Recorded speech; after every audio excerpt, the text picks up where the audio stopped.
fascinating Renaissance friends. Welcome to episode 75. Can you relate to this story that I have just experienced with a friend? We were having coffee, and she said, "You know, Malu, we are celebrating me and my boyfriend, we're celebrating our third month anniversary."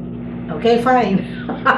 Obviously, my friend is, I think, latter part of a millennial, going to Gen Z. Okay, I have lots of friends, okay, from different generations. And I said, okay, congratulations. During my time, we don't celebrate monthly anniversaries, okay? We only celebrate yearly anniversaries. But anyway, says, you know, come to think of it, I have written, okay, I have followed what you told me, when I was looking really, for a boyfriend, or finding or choosing which one from among my suitors, would be a good, would be the boyfriend I like. I said, what is that? Okay, and she said, well, on one side it says non-negotiables, meaning these are what you're looking for a man who you think will be a good boyfriend and potentially a good life partner. And on the right, the negotiables, meaning the little things, which you can, just forget about. It's not that important. And I did that. And the longer the longer I date with Dexter, that's what she said. You know what? You know what, Malu? I figured out, that, out of the list of non-negotiables, he fit in the bill. Really? He said, well, he's faithful, he's this, he's this, he's this. Fine. So there you go. Are you happy? Well, yes. So I said, he met all your non-negotiables, right? So how come your face is like that? Okay. Well, there's just one or two things which somehow I wish, it's true. So what is that? Well, you see how I love fashion. I'm a very fashionable girl. I said, yeah, I know that. Okay. He is not into fashion, like sometimes he would just dress casually, and his taste for clothes are not really my taste. It seems to be a little too casual. I want him to, be a little dressy, be a little more trendy. I said, okay. And what's the other one? Well, his taste for food. What about his taste for food? Okay. Well, he prefers very, very basic, traditional, regular foods, like, Philippines. There are top three, dishes that we Filipinos love. Number one, according to the research, is adobo. My son-in-law loves adobo. The second is sinigang, this is sour soup like stuff, and the third is lechon. All right, it's a suckling pig, roasted. The top three. Okay, and those are his favorites, top three, because he's a typical Filipino male. Okay, and so he's a very adventurous when it comes to food.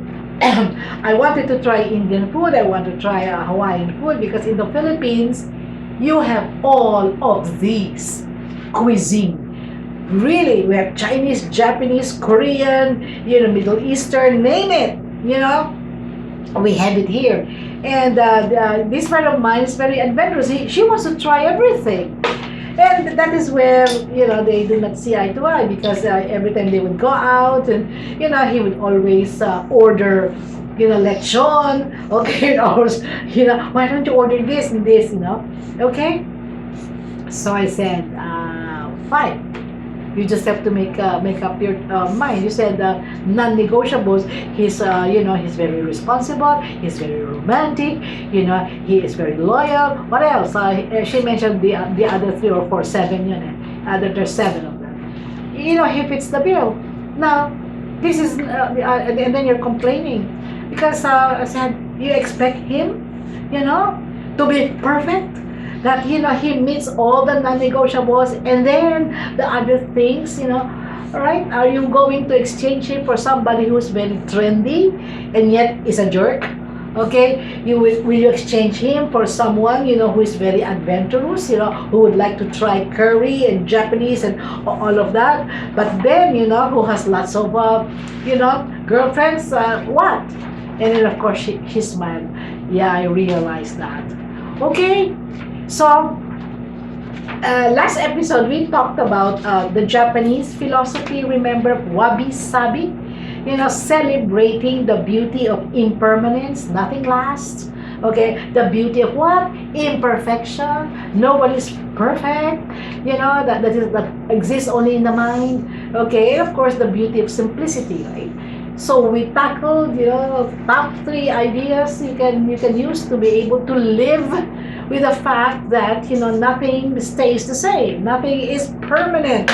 So you can still be happy even during those fleeting moments, right? So now let's focus on how do we live in imperfection.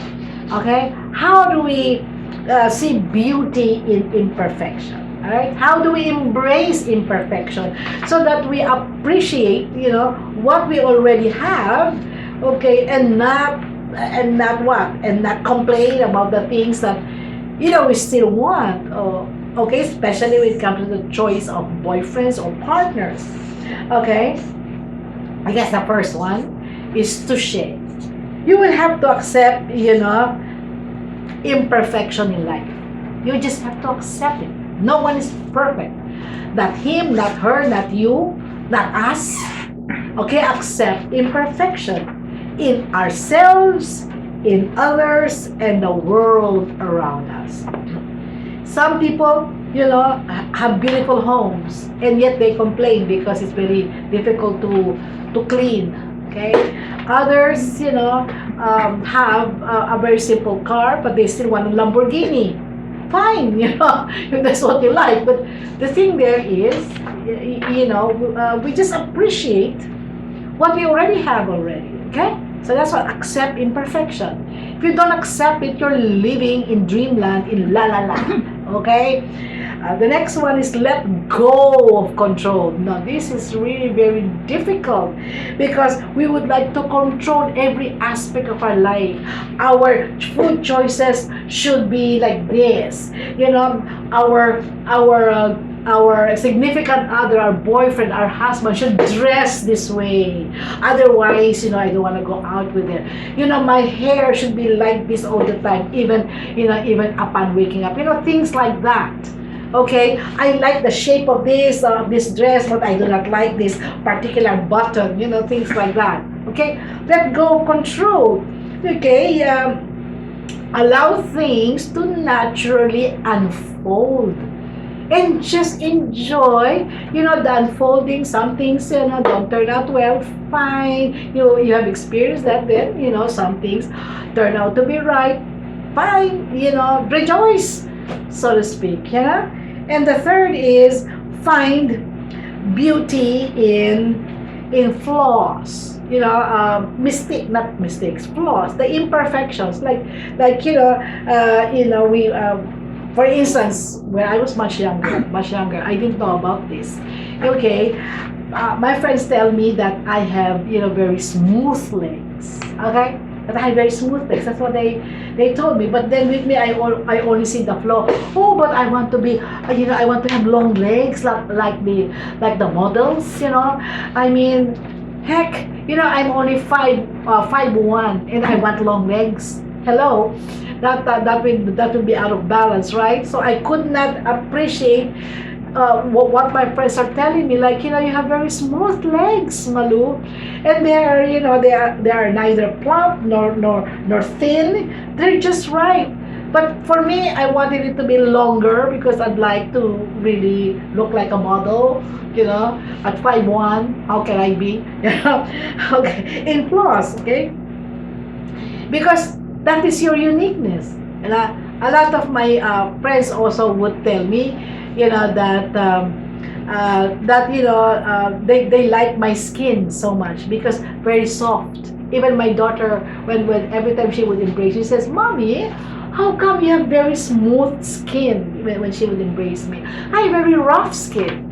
I said, well, if I remember right, when you were much younger, you had very soft skin too, you know. What happened? Well, maybe the weather in America is too cold, and it dries her up, and I don't know, okay? But then again, I said, well, I wish I kept my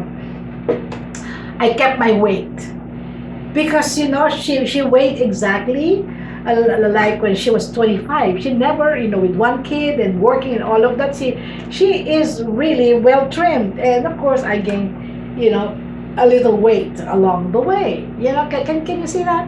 Okay.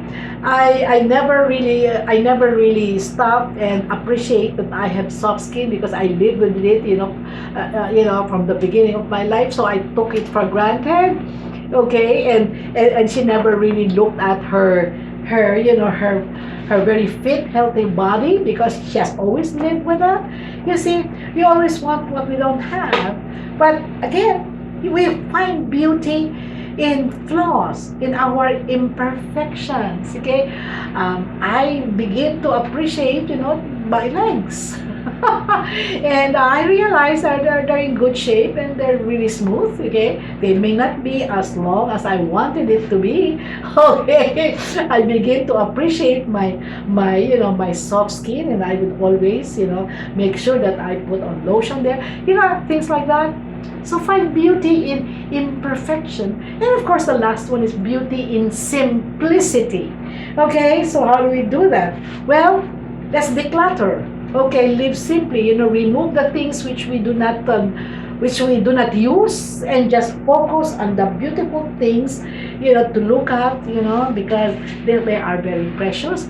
And remove what is not necessary, to give room for what is important to us.